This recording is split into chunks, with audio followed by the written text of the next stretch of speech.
Good afternoon, students. Myself Dr. Vandana Singh, Diet Lecturer Psychology Kaushambi. आज हम शैक्षिक प्रबंधन के बारे में पढ़ेंगे, एजुकेशनल मैनेजमेंट। आज हम इसके अंतर्गत शैक्षिक प्रबंधन का अर्थ, परिभाषा, शैक्षिक प्रबंधन के उद्देश्य, कक्षा कक्ष प्रबंधन, कक्षा कक्ष प्रबंधन के उद्देश्य, कक्षा कक्ष प्रबंधन की प्रक्रिया, शिक्षण अधिगम सामग्री प्रबंधन और शिक्षण अधिगम सामग्री प्रबंधन के प्रमुख बिंदु के बारे में पढ़ेंगे। सबसे पहले शैक्षिक प्रबंधन। फर्स्ट क्लास में मैंने एजुकेशनल मैनेजमेंट के बारे में बताया था, जिसमें मैंने मैनेजमेंट के बारे में बताया था, प्रबंधन के बारे में बताया था और ये भी कहा था कि जब इसमें शिक्षा शब्द जोड़ दिया जाए तो वो शैक्षिक प्रबंधन हो जाता है। तो यहाँ पर हम यहाँ से स्टार्ट करते हैं कि शैक्षिक प्रबंधन एक व्यापक प्रक्रिया है इसमें देश की आवश्यकता, संसाधन, मानव शक्ति, नियोजन आदि निहित होते हैं। प्रबंधन के क्षेत्र की व्याख्या करते हुए हेनरी फ्योल ने कहा है कि प्रबंधन एक सार्वभौमिक विज्ञान है जो वाणिज्य, उद्योग, राजनीति, धर्म, युद्ध या जन कल्याण सभी पर समान रूप से लागू होता है। अब हम बात करते हैं इसमें शैक्षिक प्रबंधन के उद्देश्यों की। शैक्षिक प्रबंधन के उद्देश्य में आते हैं, पहला है व्यक्ति को उसकी योग्यताओं और क्षमताओं के अनुरूप कार्य प्रदान करना। दूसरा, शैक्षिक कार्यों की जटिलता को सरल करना। शिक्षण हेतु समुचित वातावरण उत्पन्न करना, एक हेल्दी एनवायरनमेंट क्रिएट करना। कर्मचारियों परस्पर अच्छी भावना का विकास करना और उन्हें प्रोत्साहन देना, उन्हें मोटिवेट करना। शैक्षिक कार्यक्रमों का पर्यवेक्षण तथा निरीक्षण करना तथा उन्हें निर्देशन प्रदान करना। शिक्षण संबंधी साधनों का तथा उपकरणों की व्यवस्था करना। योग्य शिक्षक तथा कर्मचारियों की नियुक्ति करना। शैक्षिक कार्यक्रमों की गतिविधियों पर नियंत्रण करना और समस्या का समाधान करना। शोध कार्यों के लिए समुचित वातावरण तथा साधन उपलब्ध कराना। शैक्षिक अर्थव्यवस्था के लिए बजट बनाना। तो शैक्षिक प्रबंधन के उद्देश्य के अंतर्गत इसके इतने ढेर सारे उद्देश्य हैं। इसके बाद हम आते हैं कक्षा प्रबंधन पर।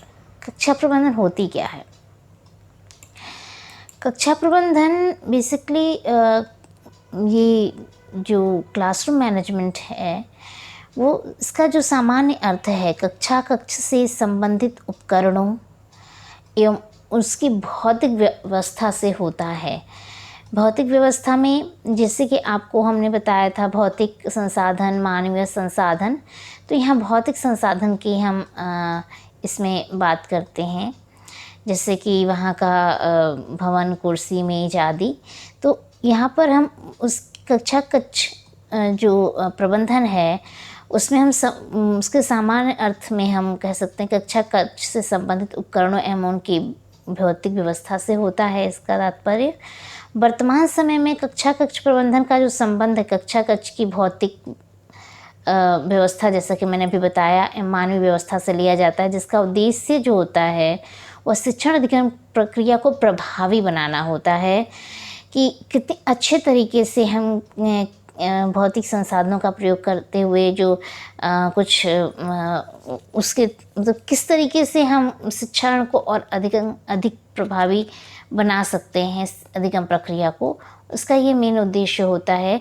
कक्षा कक्ष प्रबंधन के अंतर्गत समस्त तत्वों का प्रबंधन सम्मिलित होता है जो कि शिक्षण अधिगम प्रक्रिया को प्रत्यक्ष एवं अप्रत्यक्ष रूप से प्रभावित करते हैं।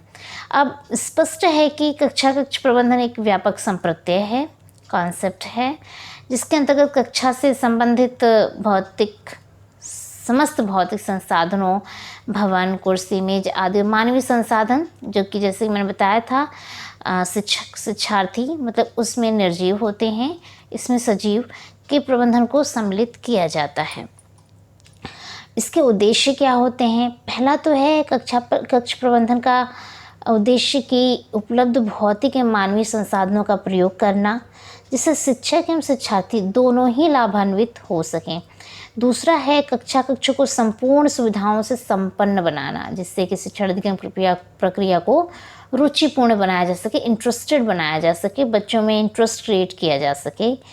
तीसरा है शिक्षण अधिगम प्रक्रिया को सरल और प्रभावी बनाना, जिससे छात्रों को अधिगम स्तर जो है वो उच्च हो सके, जिससे वो कठिन से कठिन कॉन्सेप्ट्स को बहुत इजी वे में उनको समझाने में सुविधा हो और वो समझ सकें। अब आता है इसकी क्या प्रक्रिया है, उसको हम कह सकते हैं कि जो कक्षा कक्ष प्रबंधन है की प्रक्रिया को संपूर्ण करने के लिए कुछ संबंधित तथ्यों का प्रबंधन भी परम आवश्यक होता है। कक्षा कक्ष प्रबंधन के कुछ मुख्य बिंदु हैं, जैसे कि पहला है कक्षा कक्ष की जो बैठक है, मतलब कक्षा कक्ष की बैठक व्यवस्था में लचीलापन हो, जिसमें समयानुसार समूह कार्य, व्यक्तिगत कार्य या जोड़े में कार्य हेतु व्यवस्था में परिवर्तन किया जा सके। दूसरा है कक्षा में प्रकाश की उचित व्यवस्था होनी चाहिए, जिससे कि छात्र सरलता से श्यामपट्ट एवं अन्य सामग्री का अवलोकन कर सकें, उन्हें देख सकें। इसके लिए कक्षा कक्ष में खिड़की दरवाजे की जो संख्या होती है पर्याप्त होनी चाहिए। तीसरा है कक्षा में शिक्षण अधिगम सामग्रियां इस प्रकार रखी जाएं कि बच्चे उनको आसानी से देख सकें और उनका प्रयोग कर सकें। छात्रों द्वारा किए गए कार्यों में प्रदर्शन के लिए स्थान निर्धारित हो।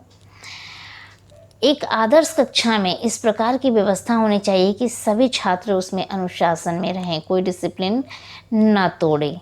कक्षा का परिवेश जो स्वच्छ हो और अधिगम हेतु सुविधाजनक हो। कक्षा कक्ष की दीवारों का रंग हल्का होना चाहिए।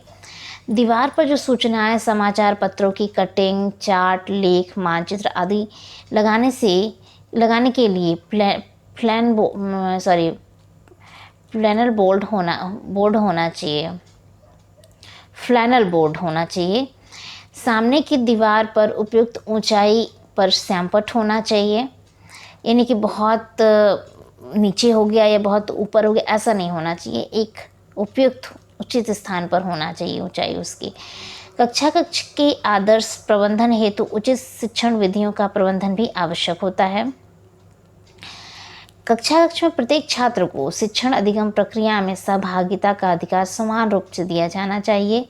तो इस प्रकार स्पष्ट है कि कक्षा कक्ष प्रबंधन की जो प्रक्रिया है का स्वरूप है वो बहुत व्यापक होता है। इसमें मानवीय और भौतिक तत्वों का समन्वय करते हुए प्रबंधन की क्रिया संपन्न की जाती है।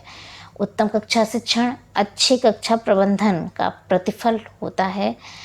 अब हम इसमें जो नेक्स्ट पॉइंट है हम उसको करते हैं, वो शिक्षण अधिगम सामग्री का प्रबंधन। अभी तक हमने पढ़ा था कक्षा कक्ष का प्रबंधन, अब ये आता है शिक्षण अधिगम सामग्री प्रबंधन। संपूर्ण शिक्षा का जो अंतिम उद्देश्य होता है कि छात्र विषय वस्तु को अच्छी तरह से समझकर ग्रहण कर सके। इस कार्य में शिक्षण अधिगम सामग्री की अत्यंत उपयोगिता होती है, क्योंकि प्राथमिक स्तर पर जो सहायक सामग्री के बिना शिक्षण अधूरा रह जाता है। सहायक सामग्री का उपयोग शिक्षण को प्रभावी, रोचक, व्यवहारिक तथा सुबोध बनाने में सहायक होता है। अधिगम शिक्षण सामग्री के प्रबंधन में उन सभी तथ्यों को सम्मिलित किया जाता है जो इसके निर्माण, रख रखाव एवं प्रयोग से संबंधित होते हैं। अब इसके प्रबंधन में क्या मेन पॉइंट्स हो सकते हैं उसको देखते हैं। शिक्षक को चाहिए कि वो भाषा शिक्षण हेतु जैसे हिंदी, इंग्लिश, छोटी छोटी कहानियाँ, गीतों एवं कविताओं की रचना स्वयं करने का प्रयास करे। भिन्न भिन्न विषयों के शिक्षण के लिए भिन्न भिन्न शिक्षण सामग्री का निर्माण एवं उपयोग की आवश्यकता होती है, जैसे कि कुछ डेमोन्स्ट्रेशन करके सिखाना, मतलब कि एग्जाम्पल्स दे के सिखाना। इस तरीके से सिखाने से जो बच्चे होते हैं ना, कुछ चीज़ों को जो सीखते हैं उनकी जो मेमोरी होती है वो काफ़ी दिनों तक के लिए होती है, वो इसको काफ़ी दिनों तक ग्रहण रखे जा सकते हैं, इसलिए क्योंकि वो एसोसिएट करके सीखते हैं। बाल पत्रिकाओं, समाचार पत्रों में से बाल उपयोगी सहायक सामग्री एकत्र कर छात्रों की सहायता से एल्बम बनवाना चाहिए।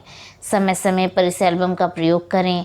इससे बच्चों में भाषा विकास के साथ साथ पढ़ने में रुचि भी बढ़ेगी और उनमें पढ़ने में उनको अच्छा भी लगेगा।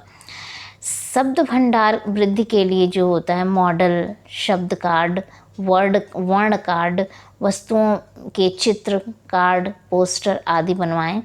कक्षा में फ्लैश कार्ड को बनाकर बच्चों को दिखाएं, जिससे कि उन्हें भी कार्ड बनाने का और उन्हें भी ऐसा ही कार्ड बनाने का निर्देश दें, इंस्ट्रक्शंस दें। विद्यालयों की दीवारों पर सूक्तियाँ, सद्वाक्य, प्रेरक प्रसंग लिखें। बच्चे इसे पढ़ेंगे और उनमें अच्छी आदतों का विकास होगा। मीन्स अगर कोई भी चीज़ वो बार बार देखेंगे, जैसे कि ऐड आता है तो कई बार आता है तो क्या करते हैं वो आता है और बच्चे उसको उसके कंप्लीट होने से पहले ही उसे बोल के कंप्लीट कर देते हैं। उसी तरीके से अगर हम सद्वाक्यों को अपने किसी मतलब क्लास में अगर लगाते हैं तो बच्चों के दिमाग में वो चीज़ बैठ जाती है और वो उसे हमेशा याद रहती है। तो इसलिए इन सब चीज़ों का बहुत ध्यान देना चाहिए। इलेक्ट्रॉनिक्स उपकरणों जैसे दूरदर्शन, ओवरहेड प्रोजेक्टर, चलचित्र के माध्यम से शिक्षण अधिगम को अधिक प्रभावी व रुचिकर बनाया जा सकता है। इससे छात्र विभिन्न नवीन शैक्षिक तकनीकों से परिचित होंगे और उनके सीखने में गति आएगी। नेक्स्ट है शिक्षक स्थानीय परिवेश में उपलब्ध होने वाली सामग्री की सहायता से सहायक सामग्री का निर्माण करें। मतलब जो उपलब्ध हमारे पास सामग्री है उसी को यूज़ करते, कोई स्पेशल किसी चीज़ को लाने की ज़रूरत नहीं है।